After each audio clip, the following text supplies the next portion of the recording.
시청자 여러분 안녕하세요. 오늘은 저희 송사에 대해서 좀 얘기를 해보려고 해요.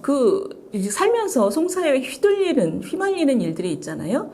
얼마 전에 제가 그 신문을 봤더니 아버님이 갑자기 돌아가셔서 그 아들이 렌트카 위약금을 물어야 되는데 그게 1,200만 원이 나온 거예요. 그래서 이 친구가 아니 이거를 내가 소송을 걸어야 되나? 변호사를 쓸 만한 일인가? 변호사는 또 누구한테 가야 되나? 이게 모든 게 질문이 머릿속에 있는데 1,200만 원 때문에 송사를 한다 그러면 이게 어떻게 되는지 우리도 머릿속에 안 들어오잖아요. 그런데 보통은 변호사 비용이 굉장히 비싸기 때문에 우리나라 사람들은 지금 소송의 80%가 변호사를 쓰지 못하고 나 홀로 소송을 하고 있답니다. 그 얘기는 무슨 뜻이냐면 우리나라의 법률 서비스가 접근성이 굉장히 약하다는 거죠.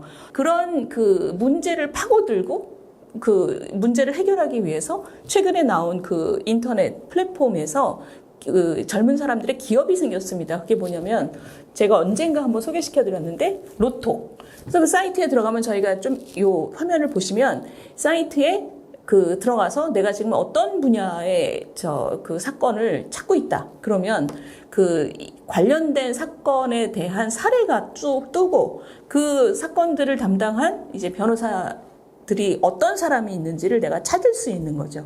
그러니까 아주 막막한 그런 것을 좀 벗어나게 해주는 건데 문제는 뭐냐? 이 기존에 그 일하시는 변호사들이 변협이 이분들을 변호사법 위반으로 고발을 했습니다. 근데 그게 사법적으로는 이유 없음 이렇게 검찰이 기소를 못했어요. 그런데 변협에서 이제 사법적으로는 얘기가 안 되니까 이분들을 변호사협회 안에서 광고 규정을 위반했다고 하면서 이분들을 징계를 지금 시작을 했습니다. 그래서 현재 123명이 이제 징계에 휘말려 있는 거예요. 그리고 이런 과정을 겪으면서 그 로톡이라는 기업은 굉장히 어려움을 겪은 거죠. 규모도 줄고 사람도 줄고 뭐 자본도 줄고 뭐 그랬다고 합니다.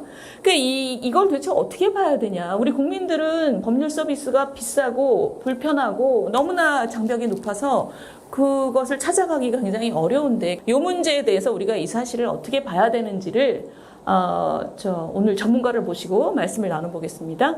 전문가는 우리나라에서 경쟁정책 전문가로 손꼽히는 첫손에 꼽히는 그런 전문가를 모셨습니다. 경제사회연구원 원장이시고 지금 건국대 교수로 계신 우리나라 경쟁정책의 거두 권남은 교수님을 오늘 모셨습니다. 자, 인사 한번 해주시죠. 안녕하세요. 예, 권남입니다. 네.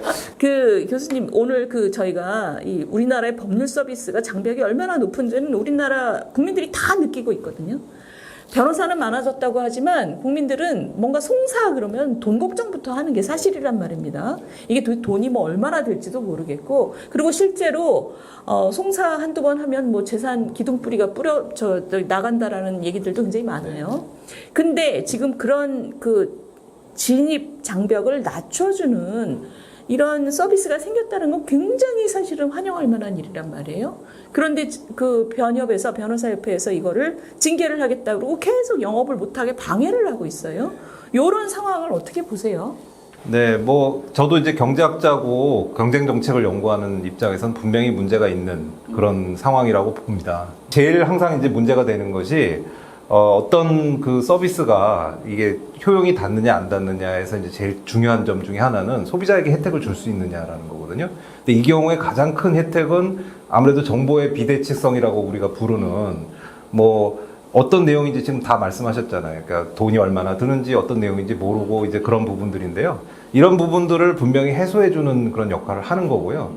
사실은 이제 어떤 문제가 있느냐면 이게 다들 모르니까 이제 좀 현혹되기가 쉽거든요. 그래서 그 서울지방변호사협회에서 조사한 그 자료가 있어요. 2015년에 보면은 한 30% 정도의 분들이 이 브로커를 사용을 해서 법률 서비스에 접근을 한다. 이렇게 얘기를 합니다. 그래서 변호사 문턱이 그만큼 이제 높기 때문에 쉽게 접근을 못하니까 이런 것들이 이제 막 생기는 거거든요. 이제 그런 부분들을 해소한다는 측면에서는 분명히 이제 도움이 되는 건데 그거를 이제 어떻게 보면 억지로 막고 있는 셈이니까 분명히 문제가 있긴 있는 거죠. 저희가 볼 때는 이런 거예요.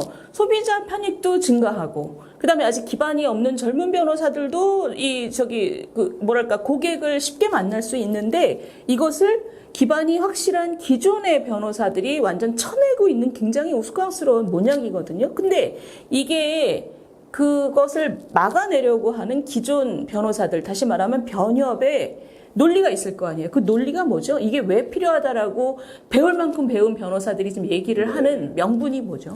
저도 그게 굉장히 이제 궁금해서 그 내용을 이제 좀 보는데요. 물론 이제 변협에 계신 분들이 그 생각이 다 똑같은 건 아닌데, 이제 변협의 이제 주류 논리는 우선 이제 변호사라는 직업은 굉장히 특수하다. 이제 공공성이나 독립성이 되게 강조가 돼. 판사나 검사는 신분을 보장이 되지만 변호사 같은 경우에는 그런 게 따로 없기 때문에 굉장히 높은 스탠다드를 적용을 해야 된다.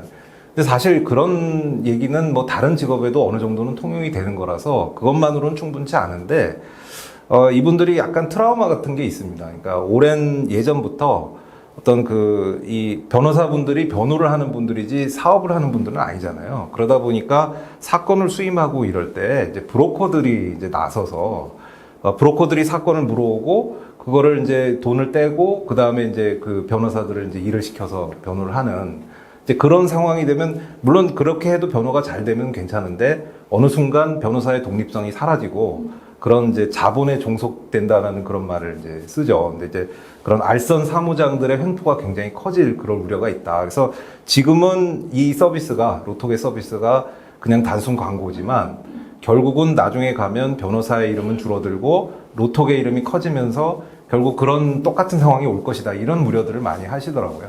근데 그거는 사실 지금 직접적으로 일어날 거라고 아직 안 보이는 상황이잖아요. 그런 거죠. 그러니까 예. 아주 먼 훗날에 그렇게 될 가능성도 있다. 그런데 지금 네네. 당장에 눈앞에 있는 미래는 뭐냐면, 이 로톡이라는 서비스 때문에 이게 접근성이 확대되면서 또 싸게 받을 수 있는 변호사들도 이 매칭이 되면 사실 이 법률 서비스의 가격이 떨어지고 많은 사람들이 더 이용하게 되는 과정에서 기존의 변호사들 입장에선 단가가 떨어질 거다. 이걸 걱정하는 게 훨씬 더 커 보이거든요.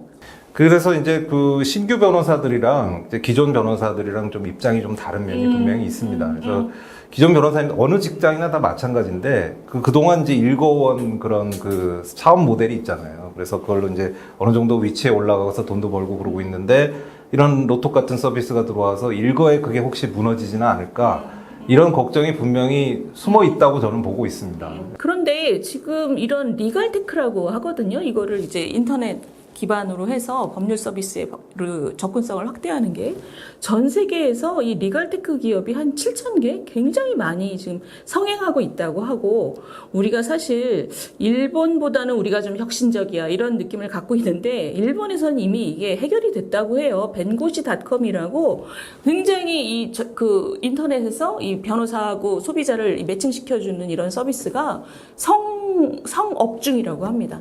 그 얘기는 뭐냐? 우리나라가 왜 이런 데서 뒤지나? 왜 아직도 우리나라는 이런 것이 문제가 되고 있는가? 어떻게 보세요? 우리나라가 이렇게 더 반혁신적인 건가요?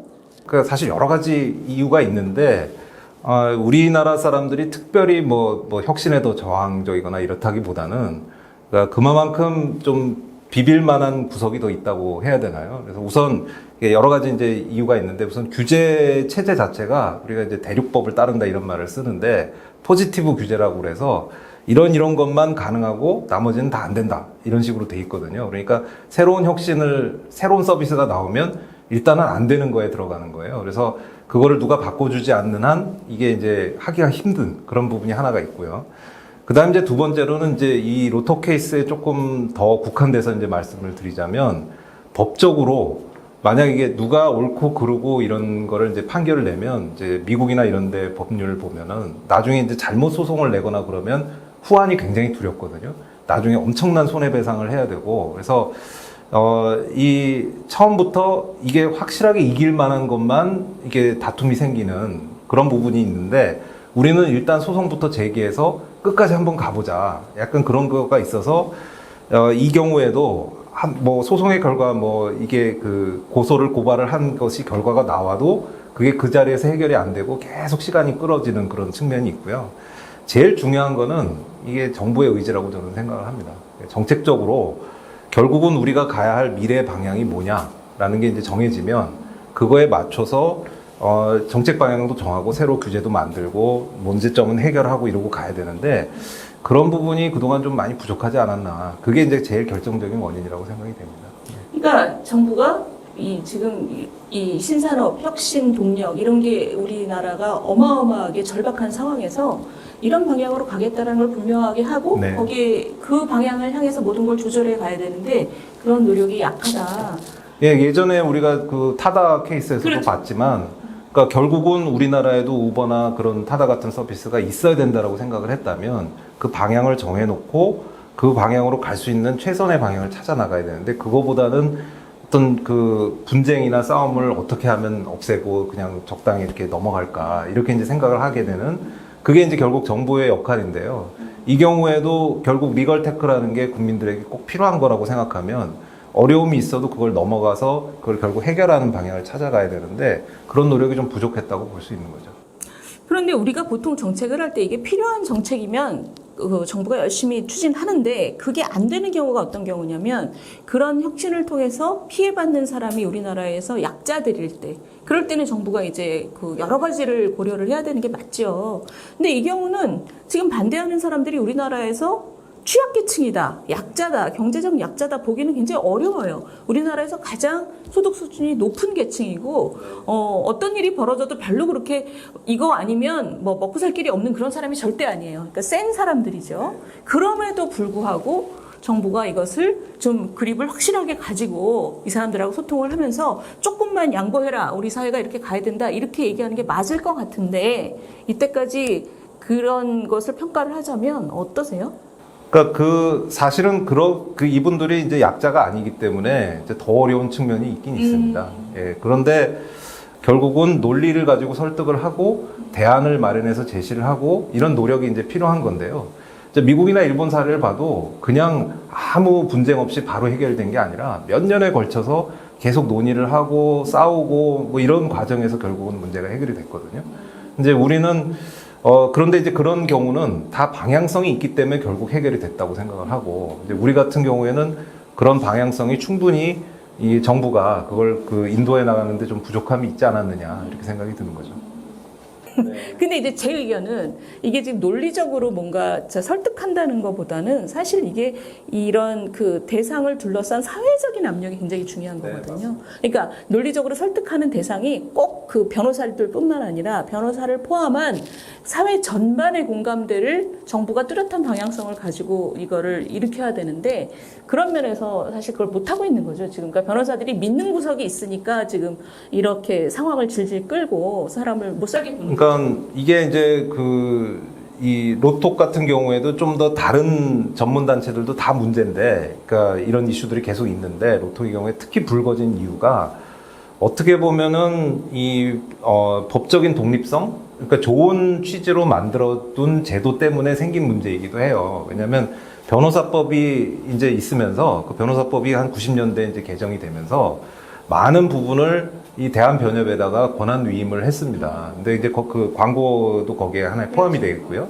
근데 그 계기는 그러니까 변호사들의 직업적으로 흔들리고 그 당시에 이제 그 독재 정권이 벗어난 지가 얼마 안 됐기 때문에 이런 분들이 자신의 그런 높은 윤리의식을 바탕으로 스스로 독립적인 목소리를 낼 수 있도록 보장을 해준 거거든요. 그렇죠. 별로 나쁜 건 아니죠. 그렇죠? 네네네. 그런데 그 과정에서 결과적으로는 정부가 힘을 좀 잃은 거예요. 이분들이 마음대로 해도 어떻게 하실 수가 없는 그런 상황이 된 거거든요. 그러니까 그런 부분에 있어서 정부가 어떤 결단을 내리고 이거는 우리가 위임하려고 했던 권한이 아니다라는 이제 결정을 내려줘야 되는 건데 그 부분이 좀 지지부진한 거죠. 그 지난 12월에 이 변협이 변호사들을 징계를 하면서 변호사들이 이것을 법무부에다 이의 제기를 했거든요. 이게 담당 부처가 법무부인 모양이에요. 근데 법무부가 이거를 질질질질 끌었다라는 혐의가 지금 있습니다. 왜냐하면 지금 7개월이 지났잖아요. 이런 거 보통 한 2, 3개월이면 끝나는데 지금 질질질 끌고 얼마 전에 저 심의를 한 다음에 또 판결을 또 미뤘어요. 그래서 이걸 보고 각계의 의혹은 뭐냐면 야, 법무부도 결국은 변호사 관련한 사람들이 저 안에 잔뜩 있으니 뭔가 이거를 제대로 판결하기가 굉장히 어렵나 보다. 이런 지금 의혹의 눈초리가 굉장히 많은데 우리 경쟁정책을 하는 경제학자 입장에서는 이게 어떻게 보이세요? 저는 그 법률가는 아니기 때문에 그 뒷사정까지는 잘 모르겠고요. 일단은 공정거래위원회에서 이게 문제가 있다고 판정을 내렸잖아요. 그렇죠. 공정거래위원회도 예, 예. 판정 내렸고 네. 검찰도 기소를 안 했고 그렇죠. 사실 모든 사법적인 건 다 클리어가 된 거죠. 네네. 검찰이 사실 이게 문제가 없다고 한 번 판단한 게 아니라 로톡에 대해서만 벌써 3번을 2015년, 17년, 22년 3번에 걸쳐서 불기소 판단을 내렸고 그 전에도 사실은 2013년에도 비슷한 걸로 다른 업체가 또 문제가 됐을 때도 불기소 판단을 내렸어요. 그러니까 검찰 입장에서는 이게 합법적이라고 다 이제 판단을 내린 겁니다. 근데 지금 이제 문제가 되는 거는 광고와 관련해서 변협에서 어떤 그 징계를 내렸던 그 변호사들의 그 징계 부분을 취소를 하는 그런 부분인데요. 저는 뭐 내막까지는 잘 모르겠고요. 법무부가 상당히 이 부분에 대해서는 조금 뭐라고 그럴까요? 좀 주저한다고 그럴까? 겁을 낸다는 표현이 어떤지는 모르겠지만 이게 변협에 대해서 이제 변협의 자율권을 이제 그러면 이제 확실하게 뺏는 것 같은 그런 모양새가 되는 것 같아요. 그러니까 어떤 게 합법이냐 아니냐를 판단하는 것까지는 뭐 그래도 부담 없이 하는 편인데 이제는 변협 니네가 잘못했으니까 이거는 잘못한 걸 다시 돌려놓겠어. 이거에 대해서 상당히 부담을 느끼는 것 같은데 그렇게까지 부담을 느끼게 되는 거는 다 같은 또 법률가들이고 이 변협이 또 이 여러 결정에 많이 참여를 하잖아요. 법과 관련된 그런 걸 이제 그런 부분들을 좀 의식을 하지는 않았을까 이런 생각은 하는데 뭐 그건 정확한 뭐 뒷얘기는 아니고 그냥 추측 정도라고 생각이 됩니다. 아니 그러니까 그냥 눈에 보이는 것은 적어도 이런 그 혁신 서비스, 플랫폼 서비스를 이용한 리걸 테크라는 것을 길을 열어줘야 된다는 것이 우리나라 전체 정부 입장에선 상당히 중요한 혁신 정책인데 법무부 입장에선 그게 별로 우선순위가 높지 않은가 보다 이런 것은 눈에 보이는 거죠. 그러니까 법무부는 뭔가 변협과의 관계가 여러 가지로 얽혀있기 때문에 이런 혁신 지향성이라는 게 큰 우선순위를 주기가 어려운 상황은 이해가 가지만 지금 우리나라 전체 정부가 만약에 방향성이 뚜렷했다면 그 정부 안에서 뭔가 훨씬 더 이 적극적인 조율이 있어야 되고 거기에 대해서 법무부가 이 심의에 대해서 입장이 좀 달랐어야 되지 않을까 하는 아쉬움이 저는 있습니다. 법의 안정성이라든지 변협의 역할이라든지 이런 게 더 눈에 더 들어오지 않았을까 그렇게 생각이 들고요. 이 과정에서 변협과 싸우는 모양새가 되는 게 과연 그런 여러 가지 과정에서 적절한가 이거에 좀 더 앞섰던 것 같습니다. 오늘 저희가 경제학자를 모셔다가 이 법률 서비스 분쟁에 대한 말씀을 들은 건 뭐냐면 사실 우리가 보통 경쟁은 아름다운 것이라고 다 우리가 얘기하잖아요. 동네에 분식집 하나 있을 때보다 2개 있을 때가 훨씬 맛있고 싼 음식을 우리가 먹을 수 있다는 건 매일 보는 일이고 근데도 실질적으로 이렇게 새로운 진입자가 나타났을 때 굉장히 복잡한 분쟁이 벌어지고 이것은 뭐 분야마다 다 이런 일이 벌어지고 있죠. 예전에 타다도 그랬고 의료 서비스도 마찬가지고 지금 이제 로톡 법률 서비스도 마찬가지고 굉장히 다양한 영역에서 다양한 형태로 일어나는데 자 그러면 우리나라가 전체적으로 경쟁에 대해서 어떤 원칙을 갖고 있어야 되냐 우리 경쟁 원칙의 대가께서 말씀해 주시죠. 경쟁이 아름답다고 말씀을 하셨는데 솔직히 그렇게 아름답지는 않습니다. 경쟁이. 근데 이제 경쟁 원칙이라는 게 정말 매우 간단한데요. 사실 크게 2개의 견해가 있긴 합니다. 근데 제일 주류 견해는 소비자 후생을 높이는 것이 경쟁이다. 그러니까 그 얘기는 경쟁 그 자체를 꼭 우리가 보는 게 아니라 결과적으로 가격이 떨어지거나 아니면은 생산량이 늘어나서 더 많은 걸 누릴 수 있게 해주면 그게 장땡이다. 쉽게 말하면 그게 이제 우리가 생각하는 건데 사실. 네네. 그게 다예요. 그게 다라고 생각하시면 됩니다. 결과적으로 그렇게 되면 오케이라는 거예요. 경쟁이라는 거는 그 과정이거든요. 근데 그렇게 되니까 소비자의 후생이 높아지는 그 과정으로서 경쟁이 제일 유효한 방법이기 때문에 우리가 경쟁을 좋다고 얘기를 하는 겁니다. 근데 실제 경쟁의 모습은 굉장히 다양하고 굉장히 피 튀기고 굉장히 비정할 수 있는 거죠. 그렇죠. 그러나 결과적으로는 그걸 통해서 소비자가 이득을 보면 되는 거거든요. 근데 이제 이런 경우에도 우리가 판단할 때 결국 이 로톡이라는 서비스가 존재를 함으로써 결과적으로 소비자가 좋아지느냐, 더 많은 법률 서비스를 누리게 되느냐, 그러면 그게 경쟁의 원칙으로서 부합한다. 그러면 그 방향으로 나가기 위해서 그 중간 과정은 어떤 식으로 되든 우리가 이제 좀 수용할 필요가 있다. 이게 이제 극복해야 되고 그렇다는 거죠. 네네 맞습니다. 그 선생님 말씀하신 큰 원칙에 의하면 사실은 우리나라의 많은 부분의 분쟁에 대해서 우리가 이미 답을 갖고 있는 겁니다. 근데도 사실은 그간 실패를 많이 했죠. 제 기억만 해도 2007년, 8년 그때 이 문제를 많이 얘기했었거든요. 우리나라가 혁신 동력이 없어지고 앞으로 먹거리를 개발하기 위해서는 이런 전문직 서비스가 많이 그 혁신이 있어야 된다. 그러려면 이런 기술적인 혁신, 뭐 영업의 혁신 여러 가지가 들어와야 된다라고 얘기를 했지만 지금 타다 같은 경우가 이제 실패한 케이스고 지금 이 로또 케이스도 지금 어떻게 될지 모르겠습니다. 지금 질질질 끌려가고 있는데 선생님 보실 때 지금 이 상황이 우리나라가 지금 그 계속 얘기해온 이런 혁신, 뭐 경쟁의 증진 이런 큰 방향에서 지금이 어떤 단계라고 보셔요? 의미를 한번 해석을 해주신다면. 그 오늘 주제가 이제 로톡이기 때문에 이제 이게 그 리걸 서비스, 리걸 테크라고 하는 거에 국한돼서 이제 보통 얘기가 잘 되고 어떤 분들은 이게 뭐 로톡이 해주는 서비스가 무슨 혁신이냐, 그냥 뭐 광고 좀 해주는 게 다인데. 근데 그게 정확하게 타다 할 얘기 나올 때도 똑같았거든요. 타다가 무슨 혁신이냐. 근데 그 경쟁의 원칙에 대해서도 말씀드렸지만 소비자가 그걸 통해서 더 좋은 그 혜택을 얻으면 그거 자체가 혁신인 거거든요. 마찬가지로. 그래서 이게 이제 또 다른 혁신의 어떤 분기점이라고 저는 생각을 합니다. 이게 타다로 한번 우리가 꺾였어요. 이게 우리나라가 전 세계적으로 받아들여지고 있는 이런 플랫폼 혁신에 있어서 우리가 비록 플랫폼 잘하고 있는 나라지만 그럼에도 불구하고 한번 이제 꺾인 거거든요. 훨씬 더 잘할 수 있는 나라. 그렇죠. 예, 예. 근데 이번에 또 이제 분기점이라고 생각합니다. 이게 리걸 서비스에 국한돼 있지만 사실 앞에서도 말씀하셨지만 그 변호사분들은 어떤 생계에 문제가 있고 그런 분들은 아니거든요. 그리고 이제 전문직이고 뭐 돈도 잘 버시고 그럼에도 불구하고 이런 정도의 서비스가 받아들여지기 어렵다. 그래서 결국은 이거를 거부한다. 그러면 더 힘드신 분들이 앞으로 이제 혁신이 들어오면 모든 사람들이 좋아질 수는 없거든요.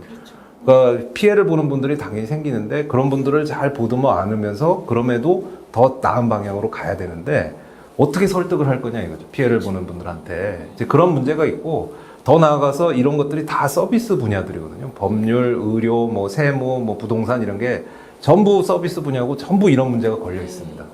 근데 여기서 딱 막히면 그 다음 것들은 전부 다 로톡을 봐라. 왜 우리한테만 이걸 강요하냐. 이렇게 분명히 될 거예요. 그래서 저는 이게 변호사분들이 분명히 힘들고 어려운 부분이 있고 또 논리가 분명히 있으시겠지만 약간 전향적으로 좀 생각해 주셔야 되는 부분이 아니냐. 이 부분은 나라 전체를 위해서 굉장히 중요한 순간이다. 이렇게 생각하고 있습니다. 네. 지금 우리 경쟁정책 전문가이신 권 교수님 말씀하신 거 제가 해석을 해보자면 지금 로톡도 못 해결하면 변호사도 설득해서 협조시키지 못하면 우리나라에 앞날은 없다. 지금 그겁니다. 자, 우리 시청자 여러분들께서도 지금 이 사건이 굉장히 적어 보이고 지금 법무부는 그냥 뭐 이렇게 주변적인 서비스를 하는 부처 이런 생각을 하셨을 텐데 전혀 그렇지 않다. 지금 우리나라의 앞날에 굉장히 중요한 사건이 진행되고 있고 우리 정부가 굉장히 중요한 숙제를 안고 있다.